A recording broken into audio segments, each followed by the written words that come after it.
तो इसलिए सत्संग की यानी सुसंगत की घनी जरूरत है। और ये विश्व में तकरीबन नाम मात्र रह रही है, समाप्ति ही हो चुकी है। पुण्यात्माओं, ज्ञान विचार तो सभी बताते हैं। एक व्यक्ति स्वयं हुक्का पी रहा है और अपने बच्चों को कह रहा है कि भाई हुक्का नहीं पीना, बीड़ी नहीं पीना, और खुद उन्हीं से भरवा रहा और पी रहा है। तो उन बच्चों का क्या असर होगा उसका? क्यों नहीं पी, वो आप पी रहे। दूसरी बात यह है कि सभी माता पिता अपने बच्चों को शिक्षा अच्छी देते हैं, लेकिन उन बच्चों का असर कतई नहीं होता। उनने जो करना वो करना ही है।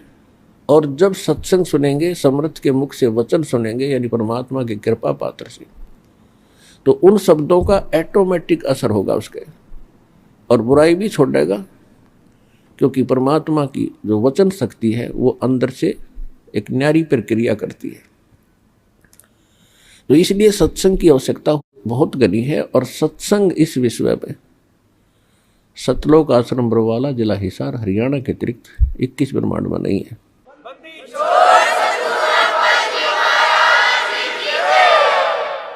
अब उस सत्संग के माध्यम से इस आत्मा को जगाया जाता है, कथा कहानी सुना के, जो सत्य होती हैं और हमारे लिए बहुत घनी उपयोगी होती हैं। हमें मार्गदर्शन मिलता है।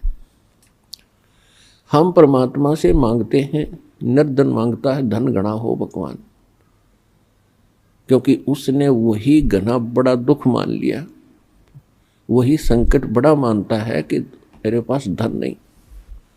जिनके पास धन है उनसे पूछकर देखो वो कितने सुखी हैं। और परमात्मा क्या बताना चाहते हैं कि इस झूठे सुख को सुख कहे, ये मान रहा मन मोदे, ये सकल चबीना काल का, भाई कुछ मुख में कुछ गोदे।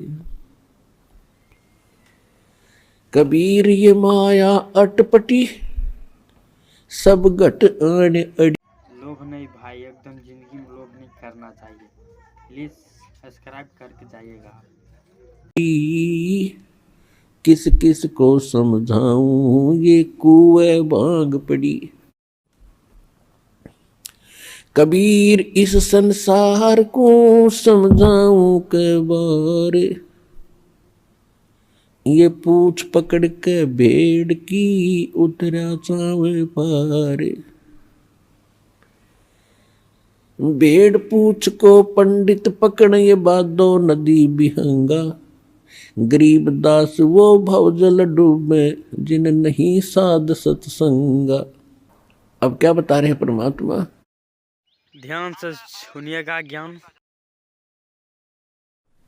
कि इस 21 ब्रह्मांड कुआं है ये काल का, ब्रह्म का। इसने 21 ब्रह्मांड के अंदर ये माया की भांग डाल दी है, और इस जल को सभी ने पी रखा है। और सभी की एक जैसी वृत्ति है, एक जैसा स्वभाव है, एक जैसी क्रियाएं हैं। अब जैसे शराब के ठेके से चाहे 20 व्यक्ति शराब पी कर आ रहे हो, तो 20 के 20 की एक जैसी गतिविधि, एक जैसा चाल, टेढ़ी मेढ़ी नुकीता की पैर टक्के, एक जैसी भाषा बोली होती है। और वो भाषा एक जनसाधारण से विरुद्ध होती है, विपरीत होती है, वो नहीं होती है। और जब उनकी वो शराब उतर जाती है, नशा उतर जाता है, तो फिर वो कितनी अच्छी तरह चलते हैं, कितना नेक भाषा बोलते हैं। तो ठीक इसी प्रकार जहाँ सत्संग नहीं है, सत्संग इस काल की माया के भांग को उतारने के एंटीबायोटिक कैप्सूल हैं, और वो केवल सतलोक आश्रम बरवाला से ही प्राप्त है, और कितना ये है नहीं। दूनी भांग से डावा दूसरे थे। अन्य संतों के आप सत्संग सुनते हो, वो क्या बताते हैं कि एक बीज मंत्र दे दिया आपको, 5100 रुपये तो मुझे दे, और ये बीज मंत्र तुझे करोड़पति बना देगा। तो बुद्धि इतनी कमजोर होगी कि शराब जिसने भांग पी रखी हो, जिसकी बुद्धि काम ही नहीं करती, तो उनकी अकल यहाँ काम नहीं करती कि आपको करोड़पति बनाना चाहता है महात्मा और आपसे 5100 रुपये ले रहा है, तो ये खुद क्यों ना बन जाए करोड़पति, क्या जरूरत फिर इसने मांगने की। तो वो लोभ नहीं भाई, एकदम जिंदगी में लोभ नहीं करना चाहिए। प्लीज सब्सक्राइब करके जाइएगा।